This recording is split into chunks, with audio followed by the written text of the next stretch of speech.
J'ai fait un roman avant, j'ai fait un essai sur René Lévesque, j'ai publié de la poésie, mais disons que ce sera ma seule autobiographie. Je vous promets qu'il n'y en aura pas d'autres autobiographies.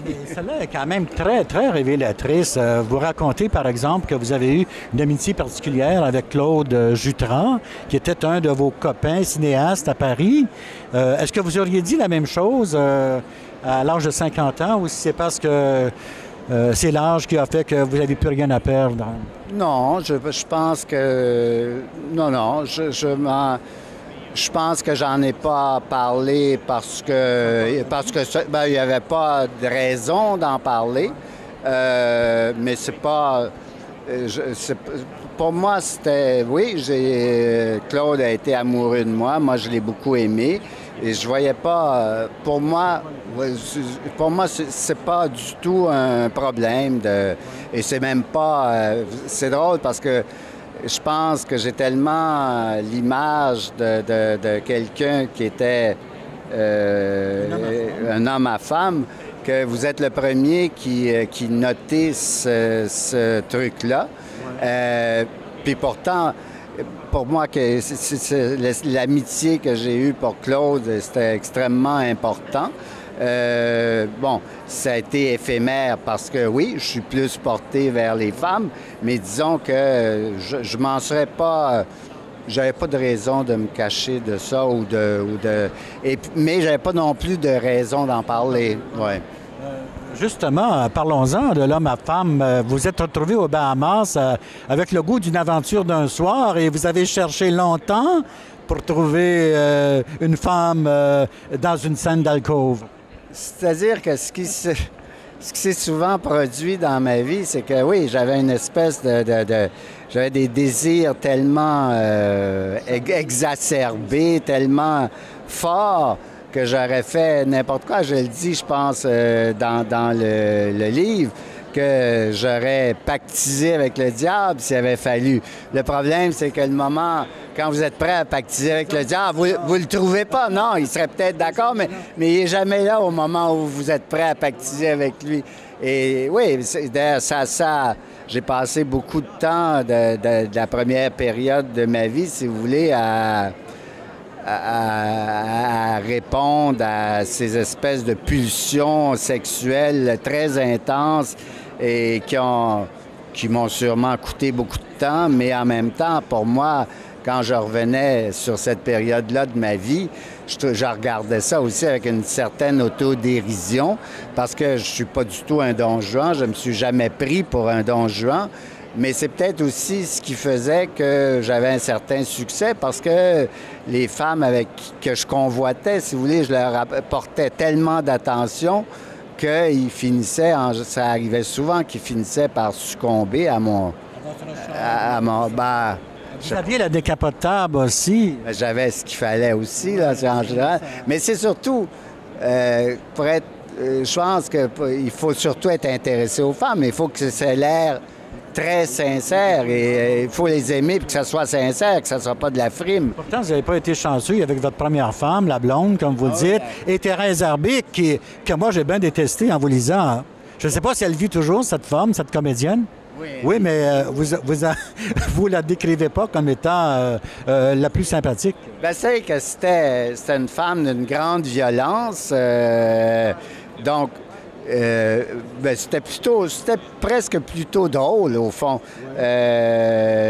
Oui, c'était presque du cinéma. Oui, mais je veux dire, il y a une partie de ma vie qui était qui est un peu comme un roman, hein, dans le sens...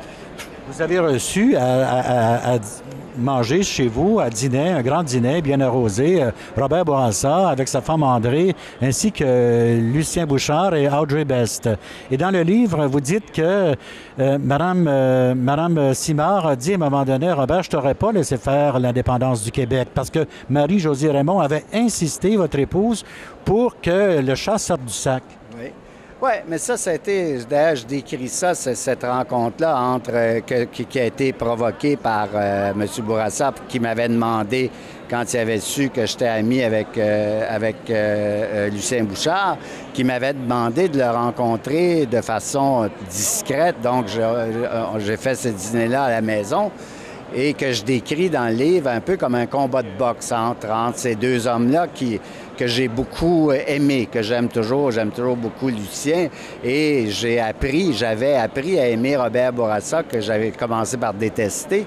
Et ce qui était intéressant, je pense, c'est que de se rendre compte, à l'occasion de ce dîner-là, que même si Bourassa avait eu la velléité de proclamer ou de faire l'indépendance du Québec, que sa femme l'en aurait toujours empêché. Et puis, il y avait de bonnes raisons de l'écouter, puisque Mme Bourassa, André Simard, était de la famille des Simard, qui avait eu énormément, en fait, dont la richesse a été faite à partir de contrats de CDR pendant la guerre, à partir de contrats venant du fédéral. Donc, il reste malgré tout que c'était certainement pas quelqu'un qui était prêt à mordre la main qui avait nourri la famille. Oui. Et d'ailleurs, ce qui était très amusant, c'est que quand elle a dit « jamais je t'aurais laissé faire », j'ai eu l'impression d'un Bourassa, si vous voulez, d'un enfant pris en flagrant délit de faire un mauvais coup. Et que maman, il tapait sur les doigts et il l'aurait pas laissé faire son mauvais coup. Parce qu'André Bourassa, évidemment, elle avait la culture, elle avait la reconnaissance aussi pour la fortune familiale. Oui, et puis je pense que ça a toujours été une fédéraliste, mais c'était la première fois, en tout cas, qu'on sache, où ça s'est exprimé de façon aussi ferme et aussi péremptoire qu'elle n'allait pas laisser son Robert faire une bêtise comme ça. Vous êtes le seul Québécois qui a relevé cela et il y a très peu de critiques, de journalistes, de critiques qui en ont fait des titres. Ça méritait des grands titres, ça, là? Non, oui, je suis étonné même que ceux qui... oui, je suis étonné parce que c'était un moment assez, je pense, intéressant.